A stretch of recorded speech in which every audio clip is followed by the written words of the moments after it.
Hi, everyone, and welcome to another episode of Wellness Day, a podcast coming to you every Wednesday here from the Jehangir Wellness Center. My name is Kavas Jehangir, here from the JWC studio, and today I've got the head of pulmonology here from Jehangir Hospital here, the esteemed Dr. Mahendra Kawedia. Thank you so much for being here, Doc. It's an honor to finally have you here.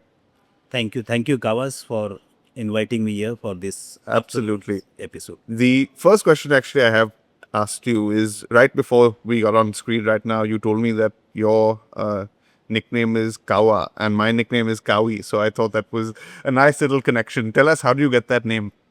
Actually, in my BJ Medical College only, Right. any of my friends, my surname is Kawedia. Right. So it becomes a little difficult to pronounce. So they used to call me Kawa. Okay. So it has become in my all college friends, they know me only by Kawa. Okay. Well, So it's today a Kawa. today we'll shuffle between Dr. Kawadia and Dr. Kawa. So it depending will be a Kavi Kawa show. I like that. That's a nice. That's a nice. We can nickname or we can call today's show the Kawi show. That's nice. So thank you very much for being here again, Doc. As I said, you're the head of pulmonology here at Jehangir Hospital that takes care of everything from. Actually, why don't you tell us? You'll be far more appropriate than telling for me saying what you do. I'm a chest physician, allergy specialist, bronchoscopist, interventional pulmonologist. I've been attached with Jehangir Hospital for last 33 years. Right. Kind of. You may not feel that way looking at me, but it is there. That's a good There. thing. Absolutely. And I head the pulmonology department, Okay. which is the tertiary care center for pulmonary diseases Right, in this right. part of the state. Okay. We have had actually guests in the past talking about the chest and particularly about things like COVID and chest related illnesses and wellness and preventive things.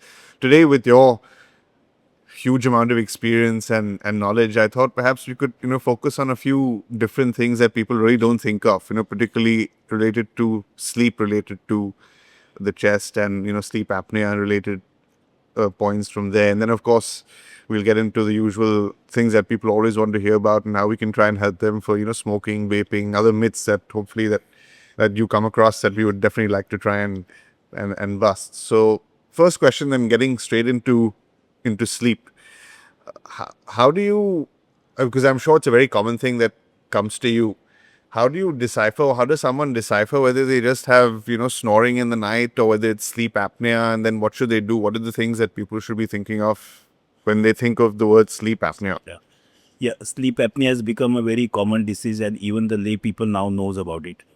Sleep forms a very important part of our life, and good sleep hygiene is very important Yeah. to have a good productivity during daytime. So good 7 hours sleep for everybody is a must, and good sleep hygiene is uninterrupted sleep is very important. But due to the industrialization, affluence, now the physical exercise has become optional. It's not compulsory for a person to have physical exertion every day. Yeah. There is hardly the movement, so that is adding to the obesity. Right. Obesity and lack of exercise and increased weight, increased BMI has caused a lot of problem of overweight, which leads to what is called as obstructive sleep apnea. Sleep apnea can be central or peripheral. Peripheral is obstructive, which is more common, and most of the patients we come across, they are the obstructive sleep apnea. What does that mean, It obstructive? means obstruction to your normal flow of air in the lungs. Okay. So during daytime, we are alert. We take break voluntarily, Right. take involuntarily also, and with some force. But during night time, when our muscles relax, the opening of the pharynx that becomes narrower, the muscles become relaxed, the air passage becomes very narrow. That's here. Yeah, exactly. Yeah. Okay. So there is a turbulence to the flow of air. This turbulence becomes so much in some patients, those who are obese.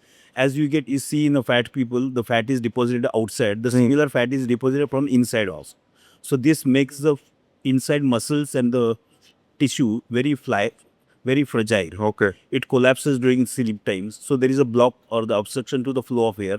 So the patient suddenly the oxygen level in the lungs reaching lung is becomes slower and slower and slower.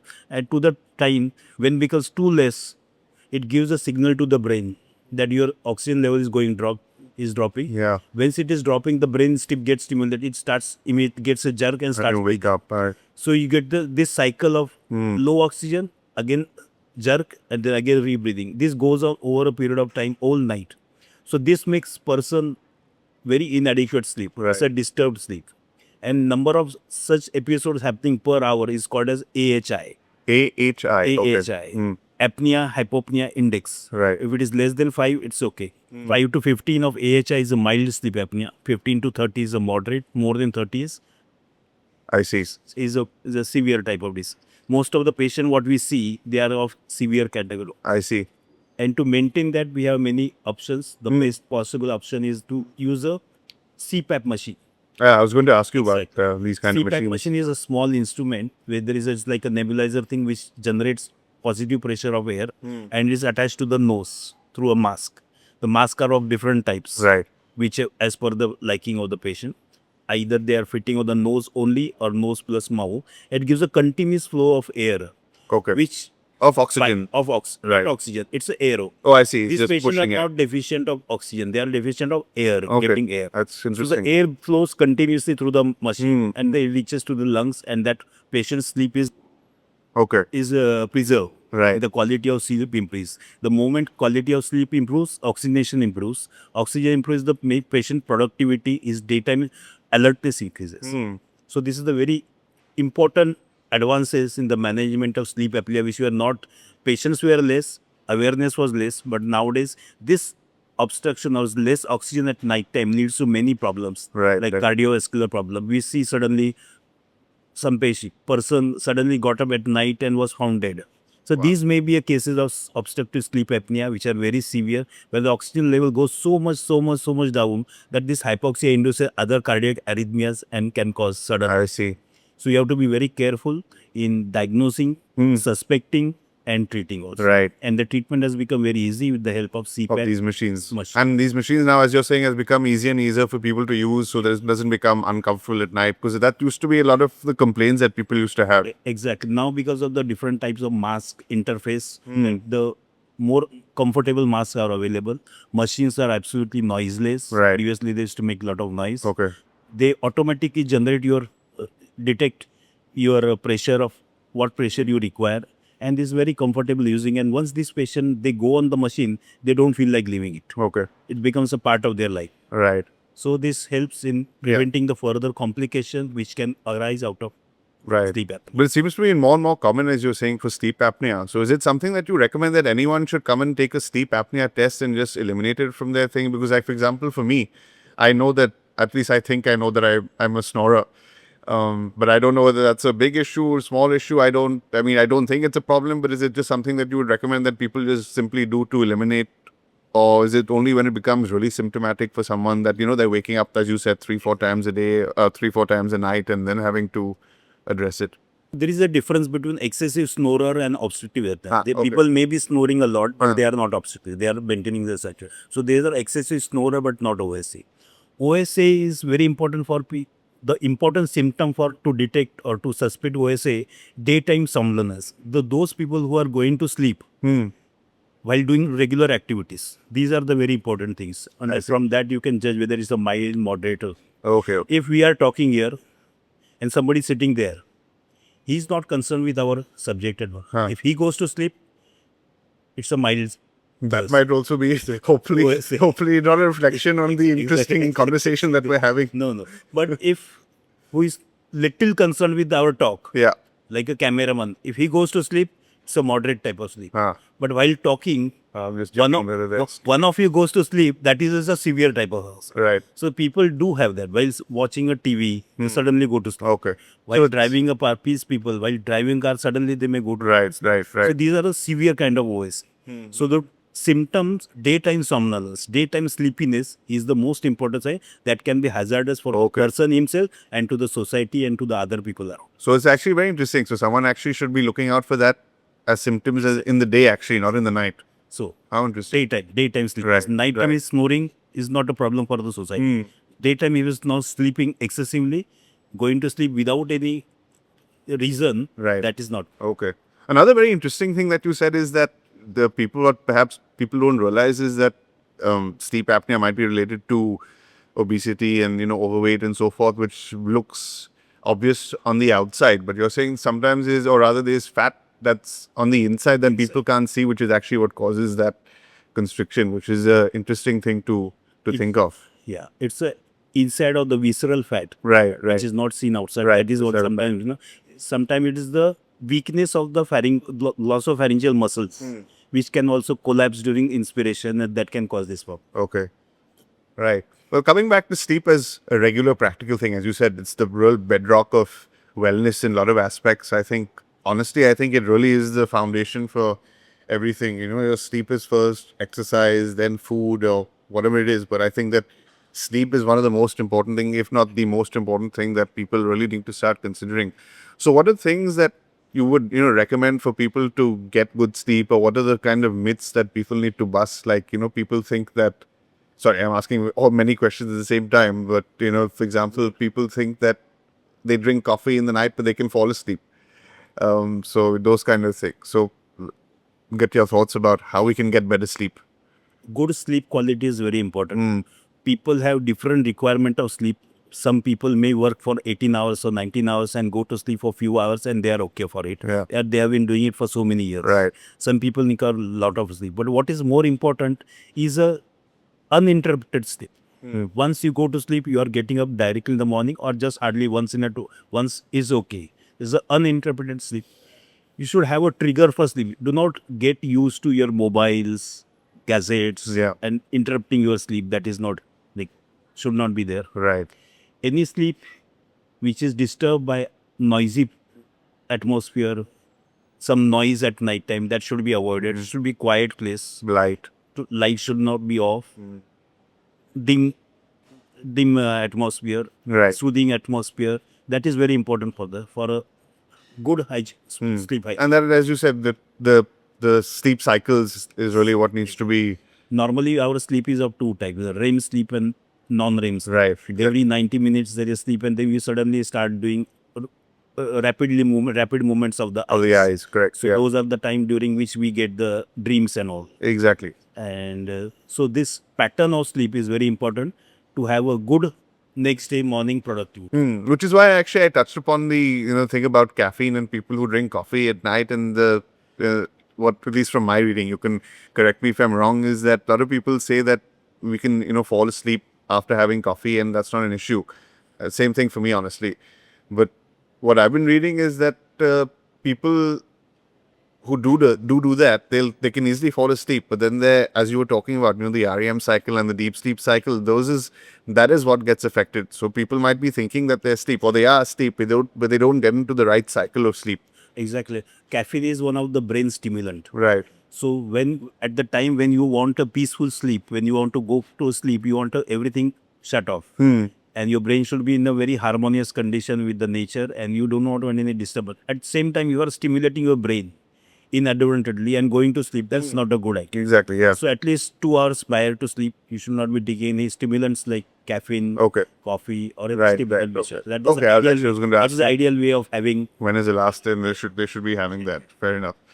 Moving then to another very popular aspect of this would be smoking and smokers. I'm sure you come across many of them. So obviously everyone knows that it's bad and so forth. And I mean, I can ask you why it's bad, and I'm sure you have the 100% right reasons for that. But perhaps less about why it's so bad, because I think most people know that it is bad, and we can touch upon that as well. But how do you try and help people to stop where it's actually it's not just as easy as saying that, why don't you just stop? See, stopping smoking for a smoker, you cannot just go into the community, or when person comes, you cannot go and advise. You have to hit them hard at a time when he's suffering. Okay. That is the ideal time. We take the advantage of that moment when patient is having bronchitis, acute asthma, pneumonia. Like a wake-up call. So that time they are suffering, and that is the right time to attack them, to convince them about quitting smoking. Right. Smoking is what? Smoking or the nicotine. Smoking contains main ingredient is nicotine, which is the most addictive form of substance which can make a person addictive. Smoke contains around 4,000 different types of chemicals which are present in the smoke. And out of that, around 300 have been proven carcinogenic. Yeah. So with each puff of cigarette, you're taking 300 carcinogens inside. and you're letting your lung get affected by this calcium. So over a period of time, these are going to affect you and some of the other. Doesn't cause only cancer. It is the right from the bronchitis, bronchial asthma, COPD, respiratory infections, all types of things are because of the smoke. Absolutely. It can start affecting your quality of life from day one, Day one. of when you do it versus, as you said, thinking of it only like a cancer that will happen to you 10, 15, 20 years later. And especially the young children, Gen Z, who are starting smoking at the age of 15 or 16 or 20, by the age of 40, they are already 20 pack years. Wow. Yeah. I'll tell you what is pack years. When a person smokes 20 cigarettes per day for one daily for 1 year, that is called as 1 pack years. Wow. And such, if we once you cross the 20 pack years, it becomes very, very, very susceptible for lung cancer. Lung COPD, you may or may not get, or you are very likely to. Yeah. Yeah. If you are lucky, you may not get lung cancer, but is a very likely candidate for lung cancer. And these are the people who should be screened for lung cancer annually. Right. Right. Those who are crossing 20 pack years. But is there any treatment that one can give or in medicine to help people getting off smoking and things like that? So most important thing for quitting smoking is the mindset. Really? Convince the patient at right time. Take some counseling with people who have quit smoking the previous. Take classes with them. That is Okay. in between. There were 2 molecules available: Champix, that is vernicillin, and buprenorphine. Okay. But they were being used, but not with very great success. I see. And because they were withdrawn from the market for different reasons. Although they were effective for different side effect profile, they were effective. Okay. So now what remains with us is the motivation, smoking cessation classes, and convincing the patient to quit smoking, making him realize the side effects or the adverse effects happening to the lungs because of the smoking. Okay. So mindset is very important. Absolutely. Have you found success in that? We are fortunate to be a doctor and helping so many people. Okay. In addition to our routine practice, this is my passion to convince at least the patient and the relative also, so that they get convinced about the when they are suffering. We advise them. We tell them the success story of some other patients. Right. They go into the society and tell people. Okay. That's a lovely way of saying it, that it's actually a passion for you. Because if it is a passion for you to see that in a patient, then hopefully they'll see that honesty and hopefully be able to imbibe some of that. And more important is that they go into the society and then tell spread that. I stopped my smoking 5 years back because of Dr. Kawedia. And that is the reward for me, Dr. which Kawa. is Dr. Kawa. And after, if somebody tells this after Kawa Kavi show, that will leave you a note. Lovely. But an offshoot of smoking, which is now becoming more and more popular, is vaping. Can you tell us about what the trends that you're starting to see in that particular area? As I told you, smoke contains the nicotine, cigarette contains 4,000 type of different chemicals, 300 carcinogens. Then what idea came, if there are so many bad things, then why not to get rid of them and use only nicotine? Right, So exactly. what these people did, they picked up nicotine and that they packaged in a nice format. Flavored, aroma, everything was added and was promoted like a vaping. And started promoting that it is not harmful as like smoking. But what they use formaldehyde. Formalin, what we normally use for sending our dead tissue to the laboratory. Formaldehyde is also a very highly allergic product that can cause many problems. I see. Any kind of smoke going inside the lung is always harmful. Right. They have done vaping also. Different types of vapes have been used in animal models in China and Japan. Right. They have found that they are also can induce the carcinogen. In some cases worse, from what I've read also. And because those who are smoke, they know that they are doing something wrong. But vaping, they feel that they are not. Exactly. Because it's been marketed like that. Exactly. What concept is going on in the young generation that vape is safe, that is not safe. It is, if not that bad, it is equally bad. Yeah, because psychologically people end up doing it more than, because you pull it out of your pocket, you do 1-2 puffs, you put it back in, and you do it every 5-10 minutes, as opposed to a cigarette, which is you smoke it and then I suppose you wait for a while or whatever it is. But Exactly. Yeah. So are you seeing an alarming trend of that going up? We see lot of patients, lot of young crowd. When you ask patient, do you smoke? They will say no. But they will slowly ask you, do you vape? Then slowly they So they don't even associate vaping and smoking as the same they thing. don't take vaping as smoking. That is another thing. Which is another thing we need to. Which nowadays the parents are unable to tell their children, don't vape. Yeah. The children back answers, that is the trend everywhere. Everybody's vapes. Right. Yeah. Why? should not die. I should not. Hmm. So it's a responsibility of the healthcare workers and Right. people like us to educate the family and the community. Right. Yeah. Something we definitely have to see how we can try and address more and more of. So, Doc, third big area that, for the chest particularly and for the breathing and lungs, we talked about sleep and sleep apnea, which is related to, fair amount of overweight, diabetes, and all those kind of related things that might cause it, which is maybe in your control, maybe not in your control. Similarly with smoking, vaping, in your control, not in your control. The third, big one that's becoming more and more of a problem is air pollution. Now, air pollution is not something necessarily that you and I can control sitting here. So, how do we, and if you're starting to see more and more trends based on air pollution, how do we deal with something like that that is out of our control? Previously, we used to feel that winter season is a healthy season. Yeah. Good climate, clean air. Colder. But nowadays, when the moment October, November, December starts, you see more and more cities getting polluted. Every time there is a headline, the Delhi AQI this, AQI has that. gone more than 400. Bombay AQI has gone more than 200. So what is this AQI? This is the air quality index. Right. It measures different type of particles in the air, like particle size. Previously, we used to give a lot of importance to particle 10 micron. Now we consider on the particle 2.5 or 2 micron size. These are the particles which can directly go into the lungs, alveoli, and get deposited. And once deposited, they start different type of reaction. Then they can also start lung to shrink. To shrink? Shrink. So then lung fibrosis like things can be started. Other gases like methane, sulfur dioxide, hydrogen sulfide, these are also equally harmful and can induce lot of inflammatory reaction or the allergic reaction.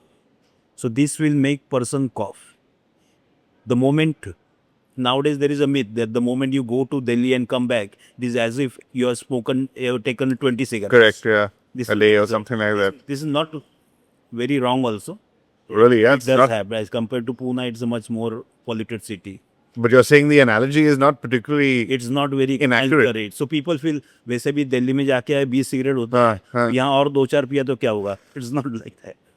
Yeah. So but you are adding to the different type of carcinogens. Wow, that's still so scary. Then. Scary. So what are the kind of things we can do? See, air pollution, environmental pollution is a government policy which Right. decides which vehicles should come on the road, which should not come, which industry should be allowed to what extent, their exhaustion should be how much, how many this vehicles which will come on the road, which size their Bharat green, or how many should be on electricity.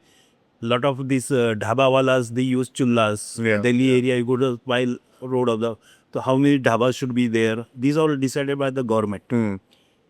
What we can do is the indoor pollution. Exactly. Indoor pollution is equally important. If the outside quality of air is 200 or 400, inside the house, especially thanks to the government that we are no more using chullas and coal and biomass fuels. Everybody is having gas nowadays. Correct. That part is gone. But at home also using agarbattis, chulla, some candles. Yeah. These all generate a lot of smoke. And this smoke remains inside the house. Right. Because in winter season, we close the windows. So there is no wind. So it just goes on circulating. Mosquito coils, agarbattis. And some people have a habit of putting agarbattis daily in the mandir. So that smoke goes on circulating the house for long time. So the AQI may be going to 800,000 or 2,000. Wow, that's... which is we are taking every day over a period of time continuously. So that is even bad. So indoor air pollution we should be taking care of. Right. Not to have. We can just for a formality use agarbatti and just... Right. Of course. Or you can put a ghee ka diwa so that it doesn't cause any environmental... Wow, I didn't realize that it makes such a big difference. That's quite something. That's good for people to know. What about things like air purifiers, wearing masks when you go for a run or for a walk or those kind of things? Very important question. Air purifier is a very important thing. When you are going to sit in one particular place for a long period of time, that is the ideal thing. Right. It has a different category of it. A HEPA filter is there, which will send the electrostatic currents and it will try to settle down all the particles. Okay. But the gases cannot be controlled by that, but particle size can be controlled by that. Totally sound clean. Exactly. And Masks we will have mask when you use a simple mask, that is just to prevent the direct particle size, but the chemicals or gases that cannot be. To get rid of that, you have to use the respirators. Respirators like N95 mask, N98 mask. These are the masks which can be used when you are exposed to a hospital you are going, or going to a places where there are going to be a lot of chemicals. That time you can use that. Right. But for regular use, that is not required. You just use a simple mask where you are can be safe because of the dust pollution, roadside pollution that can be taken care of. Okay.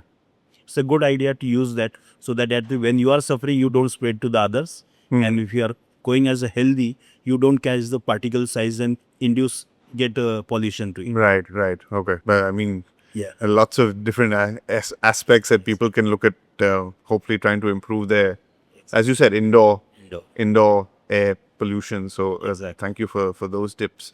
Any myths that you think that we need to straighten up and bust? Because a lot of people that come to you, is there, the ones that keep coming to the top of your head that you feel that every time that comes to you, you need to always dismiss, or not dismiss, but you have to correct for people? What are the most common ones that come to you that we need to look at? The important myths is that first, when we are talking about the smoking, the young children, they think vape is safe. Yeah. That is a myth. Definitely, myth is equally bad. That is one thing. Second thing, when we put such patient when they are coughing, they are having allergic reaction, enough oxygen is not there, we put them on inhalers. They have a myth that once inhaler is started, is going to be for lifetime. Oh, like getting addicted or getting dependent. They feel that they will get addicted, they'll get dependent whole life they have to use. Okay. So it's not like that. It is there for the period depending upon the severity of the disease. It will be for a few days, few weeks, or few months. But once your disease is controlled, the dose will go on reduce. Okay. And it contains a very minute quantity of 1/20th the dose of medicine which you will be otherwise taking orally.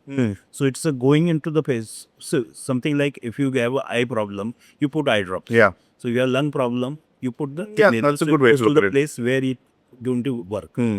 So don't be afraid of inhalers. So don't be misguided by propaganda or inhalers. Okay. It's a very safe and it's a very, very comfortable and long-lasting solution for your respiratory problem. That's very good information that I think you've given us today, Doc. Any last words that you'd like to leave us with? Breathe well. We normally tell the smokers, Huh. when you're going to smoke, remember that each cigarette is going to reduce your 1 day of your life. Okay. So he gets convinced. Okay. In fact, we had a guest just last week only, and we were talking about how we're going to try and get him to quit. So I'll make sure that he watches this episode as well. Thank you so much for joining us, Doc. It's been an absolute pleasure. I think what you've given us today has been very practical information that people can hopefully utilize and be mindful for in the future. So thank you again for being here. Thank you. Thank you, Kawas. Thank you. Thank you all, and we will see you for next week's episode. But before you leave, do not forget to please hit the like and subscribe buttons here at the bottom. Thank you.